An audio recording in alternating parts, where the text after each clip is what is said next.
कैसे आपको बच्चों, आज 5 जनवरी है और मंगल का दिन है। ठीक है, आपको पता है ना, हमने लिखना है 5/1/2021। ठीक है, अब हम उर्दू ए का सबक नंबर 24 सीता घराना के सवाल नंबर 3 करेंगे। दुरुस्त जवाब के सामने स्वाद और गलत के सामने गैर लिखें। पहला है अहमद स्कूल जा रहा था। बच्चों ये जुमला गलत है क्योंकि अहमद घर जा रहा था, तो इसके आगे हम लिखेंगे गैर। नंबर 2 है अहमद को एक लड़का मिला। ये बात सही है, इसलिए इसके सामने हम लिखेंगे स्वाद। नंबर 3 लड़के ने अहमद को किताब दी। ये जुमला गलत है क्योंकि लड़के ने अहमद को टॉफी दी थी, तो यहाँ हम लिखेंगे गैर।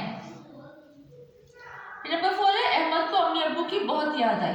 ये जुमला गलत है क्योंकि अहमद को अपने अब्बू की बात याद आई थी। ठीक है, तो यहाँ पे भी हम लिखेंगे गैर। नंबर 5 है किसी से कोई चीज नहीं लेनी चाहिए। ये जुमला सही है, इसलिए हम इसके सामने लिखेंगे स्वाद। नंबर 6 बड़ों की बातों पर अमल करना चाहिए। तो ये बात भी सही है, इसलिए हम इसके सामने लिखेंगे स्वाद। तो बच्चों काम आपने कॉपी पर करना है और उसको अच्छी तरह से याद भी करना है।